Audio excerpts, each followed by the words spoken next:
ඔන්න වෙනදා වගේම ඔයාලා ආදරයෙන් සාදරයෙන් පිළිගන්නවා ඕල් සීකර් YouTube channel එකට. මේ වෙද්දි ඔයාලා follow කරලා තියෙනවා දඹදිව වන්දනා වීඩියෝ series එකේ episode 8ක්. බලලා නැත්නම් ඒ ටිකක් දැම්මම බලන්න. එහෙම බැලුවොත් ඔයාලට පුළුවන් වේවි ඔයාලා යන්නේ ඉන්න දඹදිව වන්දනා චාරිකාව ගැන නොදැන හිටිය කරුණු ගොඩක්ම දැනගෙන මේ චාරිකාව යන්න. ඒ වගේම දැනටමත් ගිහින් තියෙන අයට Tamanගේ සොඳුරු මතක ආවර්ජනය කරගන්නත් පුළුවන් වේවි. මම ගොඩක් වෙලාවට උත්සාහ කරන්නේ එක වීඩියෝ එකකින් එක ස්ථානයක් හෝ දෙකක් සවිස්තරාත්මකව ඔයාලට ඉදිරිපත් කරන්න. දර්ශනවල කිසිම සංස්කරණය කිරීමක් නැතිව. මගේ channel එකේ සියලුම වීඩියෝ ඔයාලා ළඟටම ගෙන්න ගන්න මට like එකක් දීලා මගේ channel එක subscribe කරන්න. මේ වීඩියෝ series එක ඔයාලට ඉදිරිපත් කරන මම සනා ඕල් සීකර් YouTube channel එකේ. ඔයා දැන් දකින්නේ 8 වෙනි එපිසෝඩ් එකේ startup image එක. අගන් රජගහනුවරට අදාළ මේ කොටස විශේෂයෙන්ම නරඹන්න. විදුඩබ කුමාරයාගේ සියලුම විස්තර ඔයාලා දකීවි. අපි දැන් යමු අපේ අලුත් එපිසෝඩ් එකට. එපිසෝඩ් 9.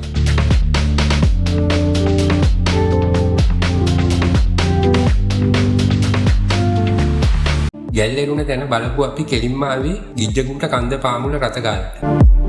ඒ පාකින් එකේ නවත්තලා තියෙන අක්ෂරات එක රවුමක් යනවා නම් ඔයාලට ගෙවන්න වෙන්නේ සුළුම සුළු මුදලක්. මම මේ ස්ථානයේ ගිජ්ජකුන්ට පර්වත රතගාල කියලා හැඳින්වුවට ගොඩක්ම වන්දනා නඩ මෙතනට එන්නේ ගිජ්ජකුන්ට වන්දනාමාන කරගන්න වගේම කේබල් කාර් එකේ නැගලා රවුමක් යන්න. එන වන්දනා නඩ මුලින්ම වන්දනාමාන කරන්න යන්නේ බුදුරජාණන් වහන්සේගේ සුගන්ධ කුටිය පිහිටලා තියෙන ගිජ්ජකුන්ට පර්වත මුදුන. ඒ ගමන අපිට යන්න වෙන්නේ අපේම දෙපයින්. ඒ කියන්නේ පයින්. ඒ ගිහින් ඇවිත් තමයි කේබල් කාර් එකේ ගමන යන්න වෙන්නේ.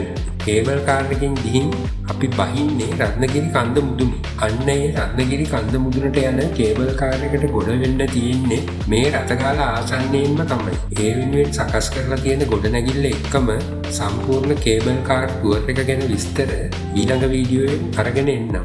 අපි මුලින්ම වන්දනාමාන කරගන්න යන්නේ ගිජ්ජකුන්ට කඳු මුදුනේ පිහිටලා තියෙන බුදුරජාණන් වහන්සේගේ සුගන්ධ කුටිය. ඒ යන කඳුකර මාර්ගයේ අතරමඟ පිහිටලා තියෙන ආනන්ද ලෙන වගේම සාරිපුත්ත ලෙනත් අපි නරඹනවා. ඒ විස්තර අදාළ තැනදී ඔයාලට දර්ශනත් එක්කම ලබා දෙන්න. අපි දැන් මේ යන්නේ ගිජ්ජකුන්ට කඳු මුදුනට යොමු වෙන කඳුකර මාර්ගයේ ආරම්භය සොයාගෙන. ටිකක් විතර අපිරිසිදු පිළිවෙලක් නැති මාර්ග කොටසක් තමයි අපිට පහු කරන්න වෙන්නේ කන්ද නගින්න පටන් ගන්න තැන වෙනකම්. මේ අපි දැන් ඉන්න තැන තියෙනවා මුදල් ගෙවලා පාවිච්චි කරන්න පුළුවන් වැසිකිලි පද්ධතිය. විශේෂයෙන් කන්ද නගින්න පටන් ගන්න ඉස්සර වෙලා කාන්තා පක්ෂය මේ ගැන විමසිලිමත් වෙනවා නම් ගොඩක් වටිනවා. ඇයි කියනවා නම් අවශ්‍යතාවයක් සපුරගන්න වෙන්නේ පැය දෙකකටත් විතර පස්සේ කන්දෙන් බැස්සට පස්සෙම තමයි.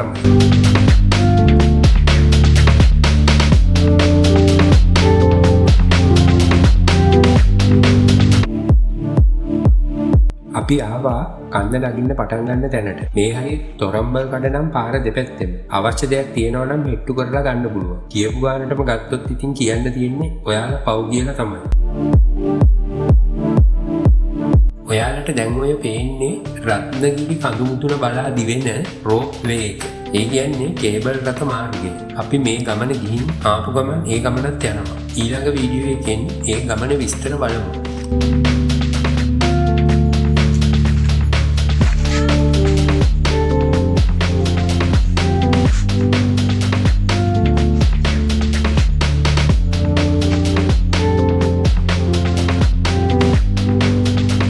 ඉතින් දැන් මම කියන්නම් මේ ගිජ්ජකුන්ට කන්ද ගැන හොයාගත්ත විස්තර එකින් එක.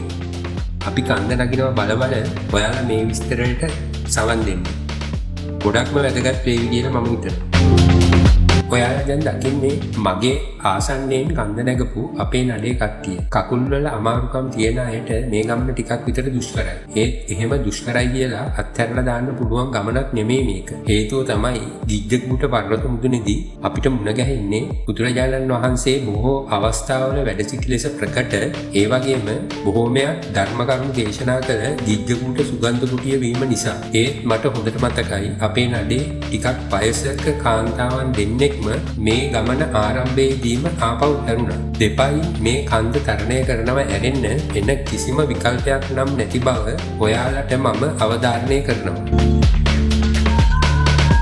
ගිජ්ජකූට පර්වත මුදුනේ තියෙන බුදුරජාණන් වහන්සේගේ සුගන්ධ කුටියට මේ කඳුකර මාර්ගයේ දිගේ කිලෝමීටර් 1.5කට ආසන්න දුරක් යන්න වෙනවා. ශීඝ්‍ර නැග්මක් නැති වුණා යම් නැග්මක් සහිතව මීටර් 120ක් වගේ උසක් ඔයාලට නගින්න සිද්ධ වෙනවා. මුහුදු මට්ටමේ ඉඳන් ගිජ්ජකූට පර්වත මුදුනට උස මීටර් 400ක් කියලායි සඳහන් වෙන්නේ. මේ මාර්ගයේ අවස්ථා දෙකකදී විතරමයි ඔයාලට ශීඝ්‍ර නැග්මක් මුණ ගැහෙන්නේ. එයින් එක ස්ථානයක් වෙන්නේ සාරිපුත්ත ලෙන ආසන්නයේ තියෙන නැග්ම. ඒ වගේම සුගන්ධ කුටිය පිහිටලා තියෙන කඳු මුදුනට ආසන්නයේ තියෙන ශීඝ්‍ර නැග්ම. මේ දේවල් මම ඔයාලට විස්තර සහිතව කිව්වේ මේ පාගමනින් කන්ද තරණය කිරීම මහා ලොකු අමාරු කාර්යයක් නෙමෙයි කියලා පෙන්නලා දෙන්න.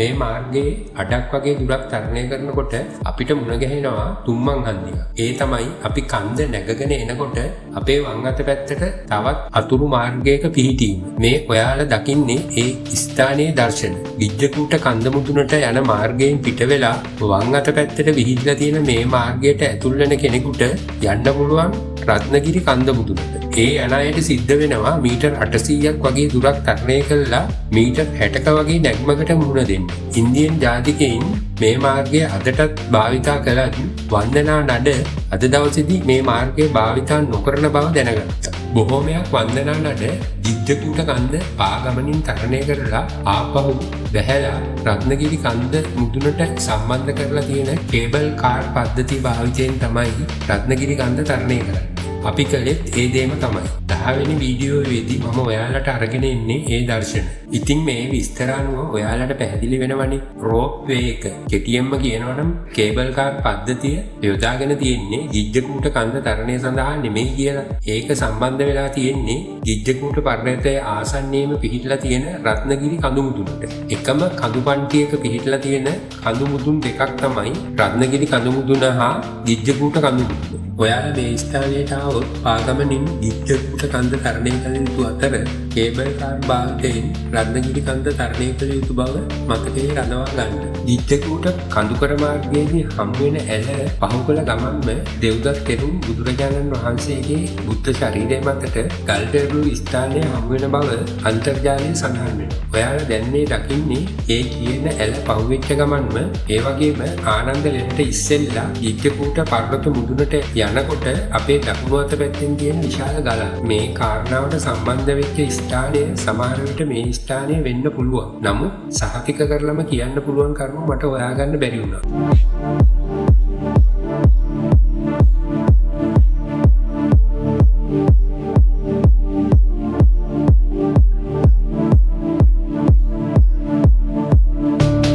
රත්නගිරි කන්දට හැරෙන තුම්මන් හන්දිය පහු කරගෙන මාර්ගය හරහා තියෙන ඇලත් පහු කරගෙන ඒ වගේම දෙව්දත් තෙරුන් බුදුරජාණන් වහන්සේගේ බුද්ධ ශරීරය මතට ගල්පෙරළු ස්ථානය පහු කරගෙන ගිජ්ජකූට මාර්ගයේ දිගේ ඉදිරියට ආපු අපි ඊළඟට සේන්දු වුණේ ආනන්ද ලෙන අභියසට. මෙතනදී මට මොකක් හරි හේතුවක් නිසා අවස්ථාවක් ලැබුණේ ආනන්ද ලෙන ඇතුළත දර්ශන පටිගත කරගන්න.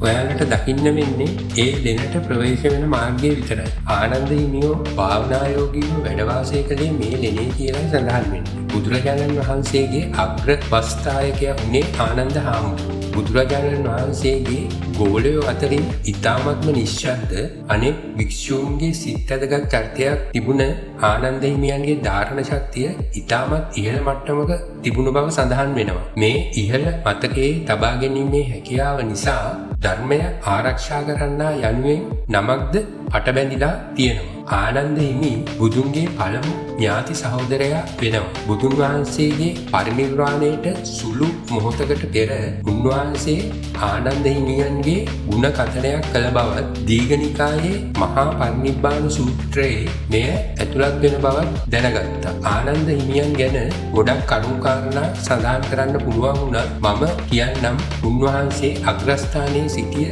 අවස්ථාවන් 5ක් ගැන. යහපත් හැසිරීමේ ප්‍රධානිය, අන්‍යයන්ට සේවය කිරීමේ ප්‍රධානිය, ධාරණ ශක්තියේ ප්‍රධානිය, බුදුරජාණන් වහන්සේ වෙනුවෙන් කටයුතු කිරීමේ ප්‍රධානිය, බුදුන්ගේ ධර්මය බොහෝ ඇසූ තැනැත්තන් අතරින් ප්‍රධානිය. ඉතින් ආනන්ද හිමියන් රහත් භාවයට පත්වලා තියෙන්නේ නම් බුද්ධ පරිනිර්වාණයෙන් පස්සේ ප්‍රථම ධර්ම සංගායනාවට පෙර කියලා තමයි සඳහන් වෙන්නේ. ගිජ්ජකූට පර්වත මාර්ගයේ මුලින්ම අපිට මුණ ගැහුනේ මේ ආනන්ද ලෙන. ඉතින් ඒ ලෙන ගැන විස්තරත් ආනන්ද හිමියන් ගැන විස්තරත් දැන් හොඳටම ඇති. හේතුව තමයි කතාවෙන් මේ මාර්ගයේදී අපට මුණ ගැහෙන දෙවැනි ලෙන අසලට අපි ළඟා වෙලා තිබීම. මේ දෙවැනි ලෙන තමයි අපි හැමෝම අහලා තියෙන සාරිපුත්ත ලෙන. එහෙම නැත්නම් සූකරකත ලෙන. අහලා තිබුණට මම නම් සජීවීව දැක්කේ අද.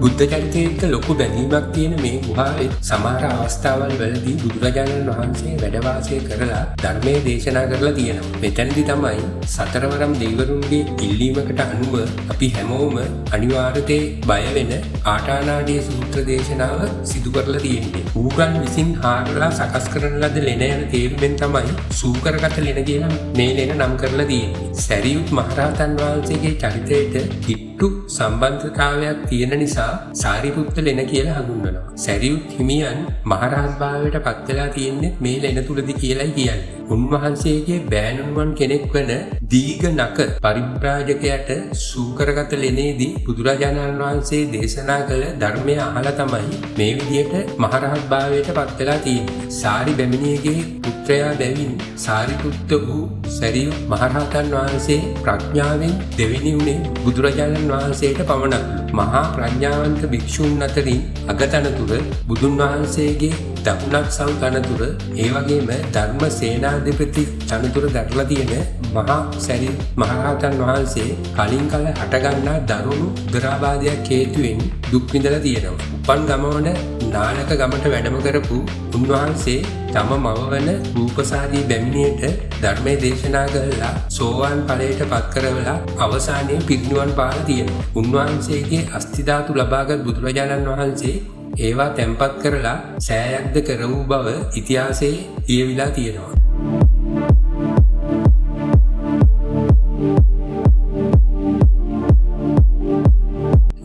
ඉතින් සාරිපුත්ත ලෙන ගැන දීර්ඝ විස්තරයක් අපිට කියලා දුන්නේ අපේ සංවිධායක ලලිත් මහත්මයා. ඒ විස්තරත් දැනගෙන අපි දැන් මේ යන්නේ ගිජ්ජකූට කඳු මුදුනට බුදුරජාණන් වහන්සේගේ සුගන්ධ කුටිය වන්දනාමාන කරන්න.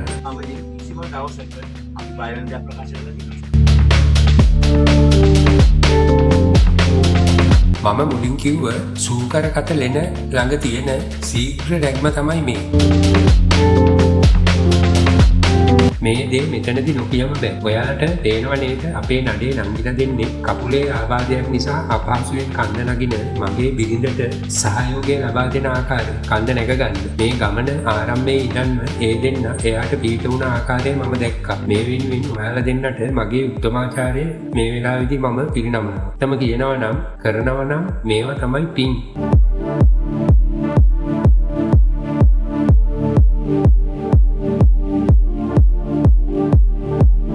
සුගන්ධ කුටියට ළඟා වන තෙක් ඔයාලා වටපිට නරඹන ගමන් මේ විස්තරයටත් සවන් දෙන්න.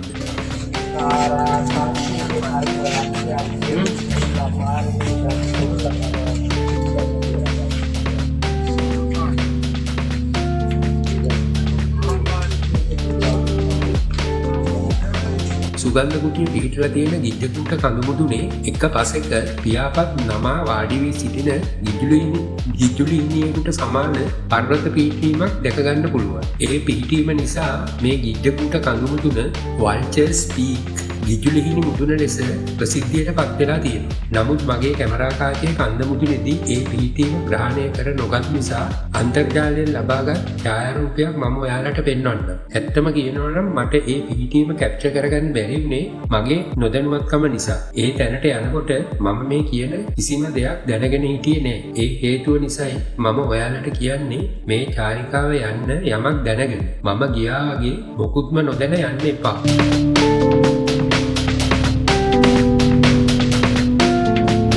අපි දැන් ඉන්නේ ගිජ්ජකූට කඳු මුදුන ඉතාමත්ම ආසන්නයි. ඔය ඉදිරියෙන් පේන ශීඝ්‍ර නැග්ම, ඒ කියන්නේ ඔය පඩිපේලිය මේක අමාරුවෙන් නැගගත්ත ගමන් ගිජුලිහිණි මුදුන. ඒ කියන්නේ ගිජ්ජකූට පර්වත මුදුන. බුදුරජාණන් වහන්සේගේ සුගන්ධ කුටිය පිහිටලා තියෙන. රජගහනුවර නැවතී සිටි කාල සීමාවන්හිදී බුදුන් වහන්සේ නිතර ගිජ්ජකූටයට වැඩම කර තිබෙන අතර බිම්බිසාර රජතුමා විසින් උන්වහන්සේගේ ගමන් පාසුව සැලසීම සඳහා ගිජ්ජකූට කඳු මුදුනට මාර්ගයක් සකස් කළ බව සඳහන් වෙනවා. බුදුන් වහන්සේට වැඩ සිටීමට ඒ කාලයේදී ඉදිකළ ඉදිකිරීම් වල අත්තිවාරම් වල නටපුන් පමණක් කැණීම් වලදී සොයාගත් බව සඳහන් අතර අද දක්නට ඇති ගඩොල් ඉදිකිරීම් කිසිවක් බුදුන්ගේ යුගයේ ඉදිකිරීම් නොවන බවද සඳහන්. අද දක්නට ඇති ඉදිකිරීම් වල ආරම්භයේ ලෙස සනිටුහන් වෙලා තියෙන්නේ අශෝක මහ රජුගේ යුගය. ඉන්පස්සේ ගුප්ත යුගය, පාල රාජවංශ කාල සීමාව වගේම නාලන්දා විශ්වවිද්‍යාල කාල සීමාව දක්වා මේ ඉදිකිරීම් කටයුතු ව්‍යාප්ත වෙලා තමයි මේ අද තියෙන ව්‍යුහය බුදුරජාණන් වහන්සේගේ සුගන්ධ කුටිය විදියට ගිජ්ජකූට පර්වත මුදුනේදී අපිට දකින්න පුළුවන්. මෙම බුදුන් වහන්සේගේ කාලයේ මූලික ඉදිකිරීම් ගැන පරස්පර විරෝධී මතයක්ද ඉතිහාසයේ සඳහන් වෙනවා. බුදුන් වහන්සේගේ රාජකීය සමකාලීනයන් වන බිම්බිසාර සහ අජාසත් යන අයගෙන් කවරෙක් මේ ඉදිකිරීම් සඳහා වගකිය යුතුද යන්න කියන එක තමයි මේ පරස්පර විරෝධී මතය. ඒ කොහොම වුණත් අපි අද නරඹන්නේ බුද්ධ කාලයේ ඉදිකිරීම් නොවන බව 100% පැහැදිලි. බිම්බිසාර රජතුමා ඉදිකළ කඳුකර මාර්ගයට අදාළ ගල්පඩි දෙකක් අදත් මේ ස්ථානයේ තියෙනවලු. මම නම් දැක්කේ නෑ. ඒවා බලන්න ඕන කියලා දැනගෙන හිටියෙත් නෑනේ. ඒ වගේම තමයි බුද්ධ කාලයේ රජගහනුවර බුද්ධ ආගම වගේම ජෛන ආගමක් ප්‍රචලිත වෙලා තිබුණා කියන සටහන්. මෙකල ජෛන ආගමේ ප්‍රධානී අරිහත් ශ්‍රමණ භගවාන් මහාවීරතුමා ධර්ම ප්‍රචාරක කටයුතු බුදුන් වහන්සේගේ කාලයේදීම රජගහනුවරදී සිදු කරලා තිබුණත් ගිජ්ජකූට කඳු මුදුන මේ සඳහා යොදාගත් බව කියවෙන පැහැදිලි ඉතිහාසාත්මක සාක්ෂි මට සොයාගන්න බැරි වුණා. ඒ බුද්ධ කාලීන මිනිසුන්ගේ කටකථා වලින් මේ ගිජ්ජකූටේ මහාවීරතුමා ආවගිය තැනක් ලෙස පැවතුන බව ඉතිහාසයට එක්කලා තියෙනවා. ඒ වගේම බුදුන් වහන්සේ විවේක සුවයෙන් වැඩ වාසය කරන්නත් ශික්ෂ්‍ය භික්ෂුන් වහන්සේලාට ධර්මය දේශනා කරන්න මේ නිසංස වනගත පරිසරයක් තිබුණ ගිජ්ජකූටේ තෝරාගෙන තියෙනවා. ආනන්ද හිමියන්, සාරිපුත්ත මහා මොග්ගල්ලාන මහරහතන් වහන්සේලා බුදුන් වහන්සේ සමගම දීර්ඝ කාලයක් මෙතන වැඩ සිටි බව සනාථ කරලා තියෙනවා. ඉතින් තව කරුණු කාරණා ගොඩක් මේ ගිජ්ජකූටය ගැන ඉතිහාසාත්මකව වාර්තා වෙලා තියෙනවා. වැදගත් මේ හිතෙන කරුණු වගේම සනාථ කරගත් කරුණු තමයි මම ඔයාලට කිව්වේ. අන්තර්ජාලයේ මේ කරුණු කාරණා ඇතුළත් වෙන සැබෑදියන් මම වීඩියෝ ඩිස්ක්‍රිප්ෂන් එකේ සටහන් කරන්නම්. ඒ ලින්ක් වලින් ගිහිල්ලා ඔයාලට පුළුවන් මේ වැඩිදුර කරුණු කාරණා අධ්‍යයනය කරන්න. මේ චාරිකාව තාම නොගිය අය මේ කරුණු හොඳින් දැනගෙන චාරිකාවට සහභාගී වෙන්න කියලා මම අවධාරණය කරන්නේ මගේ සජීවී අත්දැකීම් තුලින්. අපි දැන් ගිජ්ජකූටේ වන්දනාමාන කරලා නරඹලා අවසానයි. මේ වීඩියෝ එකෙන් ගිජ්ජකූට ගමන ගැන ඔයාලට සාධාරණයක් ඉෂ්ට කළා කියලා මම හිතනවා. ඒකෙන් ප්‍රයෝජනයක් ගන්න අනිවාර්යයි. අපි දැන් ආපහු කන්ද බහිනවා. බැහැලා රන්දගිරි කන්ද මුදුනට කේබල් කාර් එකේ යනවා. ඒ ගමන ඊළඟ එපිසෝඩ් එකේ ඒ කියන්නේ වීඩියෝ අංක 10න් ඔයාලට අරගෙන එන්නම්. එතකම් ජය සතුට සපිරි හෙට දිනයක් ඔයාලා හැමෝටම. තෙරුවන් සරණයි.